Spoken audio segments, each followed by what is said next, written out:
This is me 1 hour before I quit my corporate job.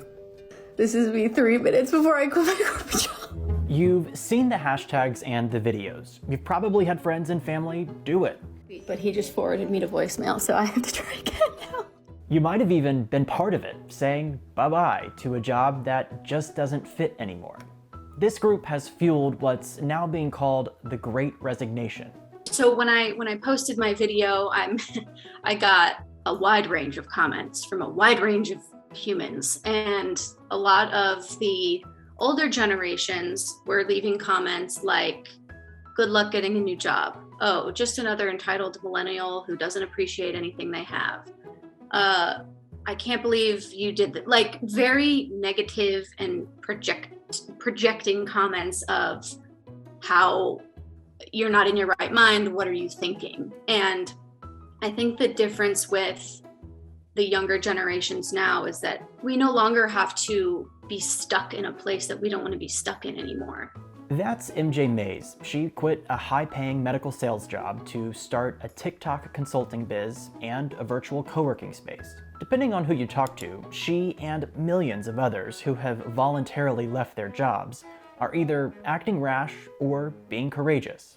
Maybe it's something in between. Either way, people were flocking to her posts on TikTok asking for advice about their job situation. I'm not the expert on how to quit your 9 to 5. I probably did it in a way that was too rash, where I didn't have enough saved. I didn't really have a backup plan. I wouldn't recommend doing it exactly how I would. But would I change it? No. But all these people asking for advice, I'm like, I don't know what to tell you. The term, the Great Resignation, didn't come out of nowhere. A professor at Texas A&M University noticed voluntary quits going up. That means people were choosing to leave their jobs because it wasn't working for them.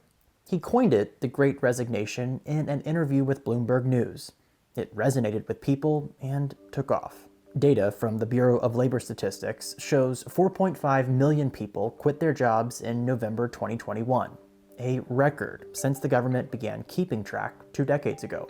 For perspective, that's 3% of the total workforce in just 1 month.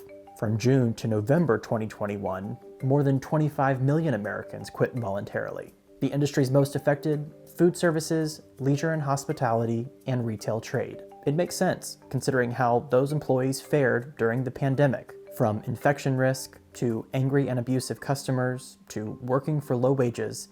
It's not a big surprise that these folks are looking elsewhere. When we economists or also policymakers, I think a lot of people think about what job you pick and under which circumstances you would quit.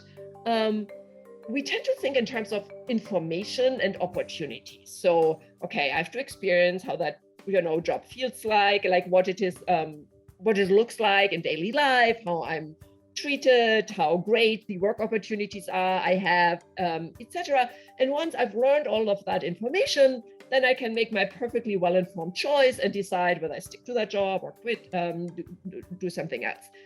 I, however, think that having information and actually experiencing things, living through things, leads to very different way of looking at the world, very different neurophysiological composition of our brain, and then ultimately very different decision making. Ulrika Malmendier, an economist at UC Berkeley, says what we've lived through can actually matter more than things like salary, benefits, or job descriptions when we're talking about work.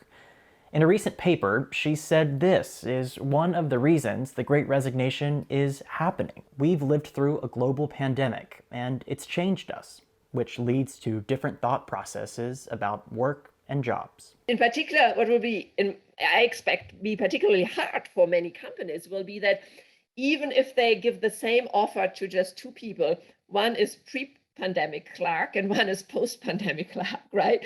He might come to different decisions. And companies will think, well, these are the same people I worked with before. What's wrong now?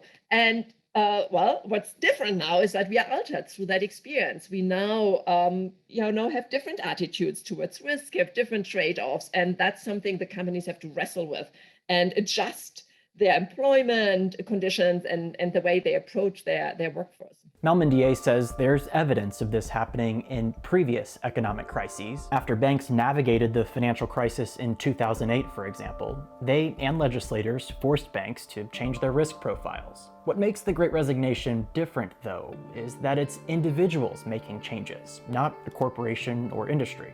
That said, as open jobs get filled, it's these changed individuals who become employees that make up these companies. Malmendier hopes that actually leads to better conditions for employees inside corporations going forward.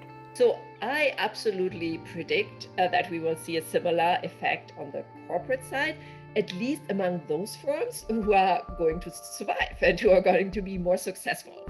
For starters, those are the firms who recognize that I'm dealing with different people now. The people who work in my company are different people. So let's say you're in a similar spot. To quit or not to quit? LinkedIn says if you think it's time, here's how to quit the right way. Leave the campsite better than you found it. Rev up your network, set your replacement up to win, and then exit well. Financial experts have weighed in on the Great Resignation as well. They say to think about what you have in savings, especially if you don't have the new job lined up or are going out on your own. They also say to think about your benefits, especially health insurance, if you rely on it. People are now able to kind of look around and evaluate what they're doing, how they're spending their time, and start daydreaming about if there might be something better out there.